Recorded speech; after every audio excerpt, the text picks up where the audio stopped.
வணக்கம் ஃப்ரெண்ட்ஸ். இன்றைக்கி சத்தான முருங்கைக்கீரை சூப்பு தாங்க நம்ம சேனலில் பார்க்க போகிறோம். இது ஹீமோக்ளோபின் அளவெல்லாம் இன்க்ரீஸ் பண்ணுங்க, உடல் எடையை குறைக்குங்க. சுகர் உள்ளவங்க கட்டாயம் எடுத்துக்கலாம். கால்சியம், பாஸ்பரஸ், நரம்பு எல்லாத்துக்கும் நல்லதுன்னு டாக்டர்ஸ் சொல்கிறாங்கங்க.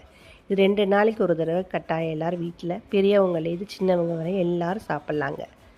இது எப்படி பண்ணலான்னு பார்க்கலாமா? இதுக்கு நான் அரிசி கழுவின தண்ணியில் தாங்க செய்ய போகிறேன். இது 2லேருந்து 3 கிளாஸ் நம்ம எடுத்து வச்சு அது மண்சட்டியில் ஊற்றி அதை நல்லா காஞ்சி வந்த உடனே இப்போ ஆஞ்சி வச்ச கீரையும் சேர்த்து அதோட இடித்து வச்ச சின்ன வெங்காயத்தையும் சேர்த்து 4-5 பல் பூண்டையும் நச்சு சேர்த்துருக்கேங்க. அதோடு நம்ம இடித்து வச்ச மிளகு, ஜீரகம் எல்லாம் சேர்த்து அதோட 1/4 டீஸ்பூன் மஞ்சத்தூளும் உப்பையும் சேர்த்து நல்லா கலக்கி விட்டுட்டு இப்போ நல்லா கொதி வரட்டுங்க. இதில் உள்ள சாறு எல்லாம் இறங்கினோடனே நம்ம முருங்கைக்கீரை சூப்பு ரெடி ஆகிடும். இப்போ எல்லாம் ரெடி ஆகிடுச்சுங்க. இது மேலாப்பில் இப்போ ஒரு கிளாஸ்லேயோ நம்ம விருப்பப்பட்ட கிளாஸில் சேர்த்து குடிச்சு என்ஜாய் பண்ணலாங்க.